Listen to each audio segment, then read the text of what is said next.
All right, we're going to continue with our media availabilities here at New Hampshire Motor Speedway in advance of tomorrow's UNOH 175, which is the start of the Camping World Truck Series playoffs here. We're joined by a trio of drivers who are playoff contenders. We have Christopher Bell, driver of the number 4 Sirius XM Toyota, who is our regular season champion and now competing in the playoffs for the second time.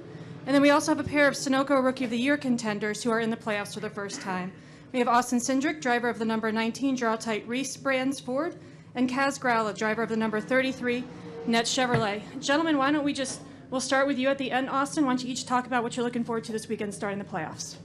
Yeah, for me, it's really critical to unload out of the box quick because I've never been to New Hampshire, I've never been to Vegas, and then Talladega is obviously a huge curveball when it comes to playoffs. So we got to make sure we execute this weekend on what we can control, and hopefully we can, easiest way to advance to the next round is a win. So hopefully we can find ourselves in victory lane at some point.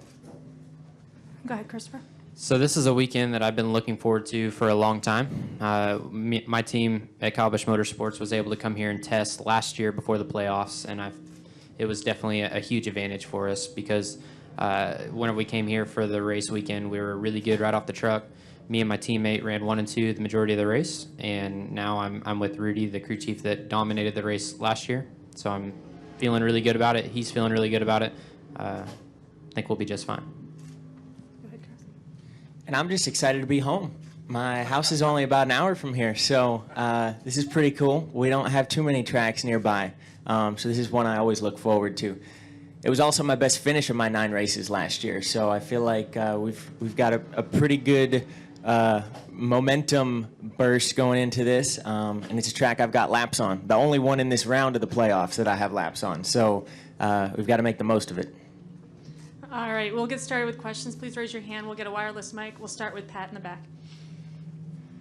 Tactical on NASCAR.com for Kaz. Like you mentioned, you're a local kid, big stage here. Is there any extra pressure that comes along with being, you want to succeed at your local track, essentially? I don't know if I'd refer to it as pressure. I guess motivation would be a better word. I mean, we've got a lot of friends, a lot of family, and some sponsors, past sponsors, hopeful future sponsors. So this is an important one to run well at, but I think all of that pales in comparison to the pressure of the playoffs. So I would say any track to start the playoffs would have a big emphasis on running well, so this is no different. Claire? Claire B. Lang, Sirius XM NASCAR Radio. What makes the playoffs in the Camping World Truck Series interesting is that you have these young drivers, and then you have veterans and champions. And between the two of them running for the playoffs, it's getting really interesting. And you have Ben Rhodes and Johnny Sauter, and they're back and forth, for example. And I wonder what you young guys think about that. And if you get a kick out of it, and then you think, well, we'll just sail by if the two of them go after it on the track, or what? All three of you. Well, I'll start, and the more that those guys start racing with each other and bottling each other up, the easier it is for us to go by us. So that's an advantage for us. But hopefully, I think each one of our goals is to have trucks that are fast enough where we don't have to worry about the competition and we're just able to lead. But yeah, we definitely have a fair amount of drama here going on in the truck series. I think it was a gutsy move to pick a fight with Johnny Sauter. I don't think I would have done that. He's pretty good. Now he's mad. And he's mad. You don't want Johnny mad. Yeah. What about you, Austin? Yeah, I mean, I feel like it opens up an opportunity, especially you talk about guys like Sauter who are going to be running up in the front most every race weekend we come to. So I feel like if you're not in front, it's going to open up an opportunity. But just like Christopher said, you like to be in front of all of it so you don't even have to worry about it. We'll go to Amy. Amy here up Race Pro Weekly. So we talked about on-track drama, and Kaz, you've had your share of it in the past few weeks. So how do you get over like a finish like that and kind of get back in the mindset of the playoffs?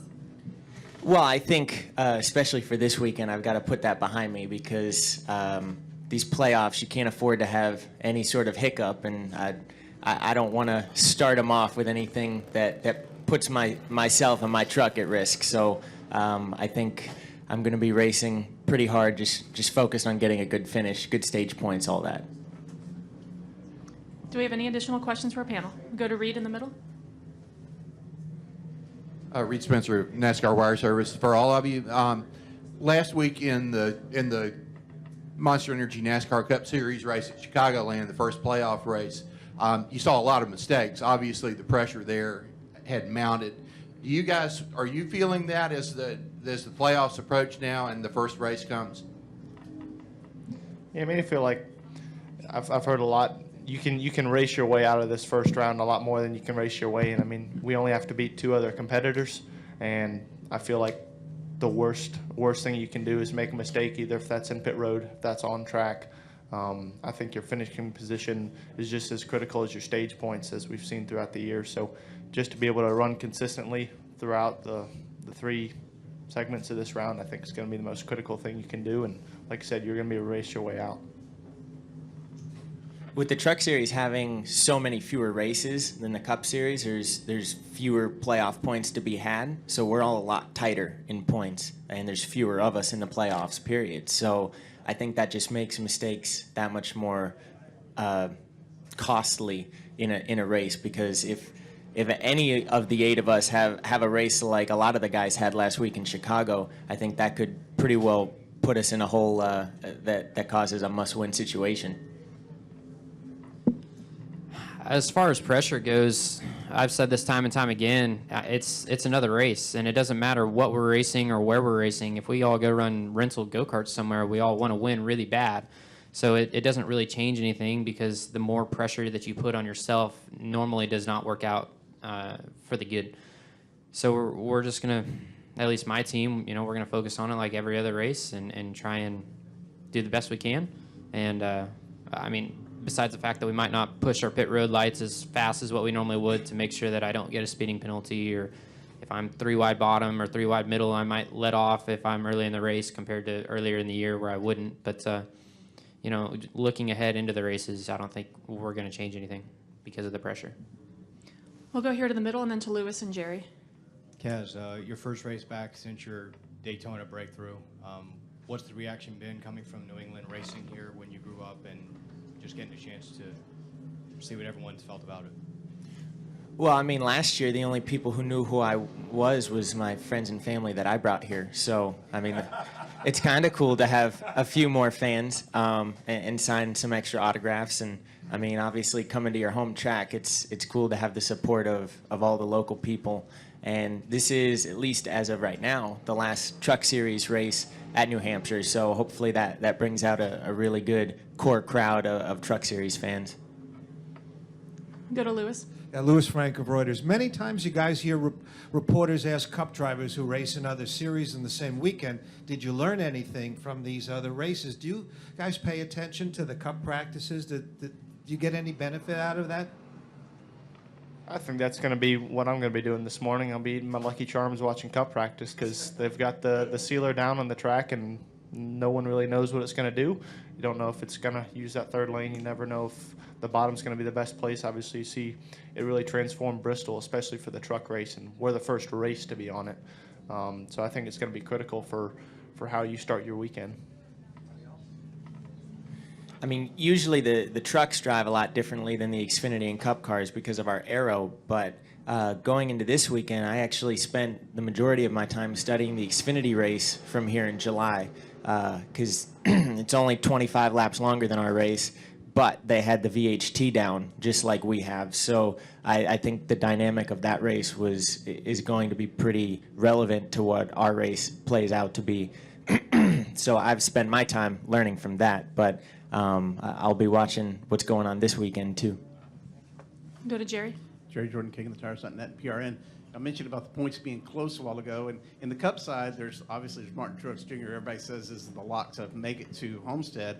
On the Camping World Truck Series side, who is y'all's lock? Who do y'all pick as the favorite to make it? And He and Johnny basically have a bye.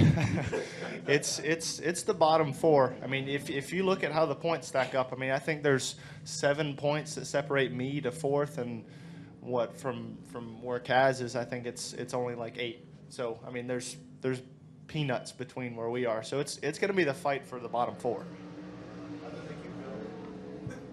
Well, I mean, that's what we set out to do at the beginning of the year. Whenever me and Rudy sat down before Daytona, our goal was to make sure that we accumulated enough points so that if what happened to Rudy last year at Phoenix happens to us, we've got a safety net that'll hopefully bridge the gap and get us there. So we have that little gap there, but we're still going to go out there and try and win races. That's our goal, and there's no better way to get to Homestead than to win. Okay. You're the newcomer in all this, obviously. You just said nobody knew who you were last year. Some of us did. But what about your pressure being in the playoffs here? Well, I mean, I think I've got a little added pressure now because I am seeded 8th, so I'm already in a small hole that I have to dig my way out of. But like what Christopher said, I think these are just regular races. And I looked at the Homestead race the same way last year, just watching it. I mean, yeah, you want to beat the 3 other guys in the Final Four, but you're trying to beat them every week anyway. I mean, whether they're in the playoffs or not, you're trying to beat everybody. So really, you're just going out and you're racing, and that's what we do best. So I'm just going to go out there and do what I normally do, and just hope that that luck is on my side and not against me, like it has been quite a few times this year. Sorry about Eldora, by the way. Yeah. Austin, your turn.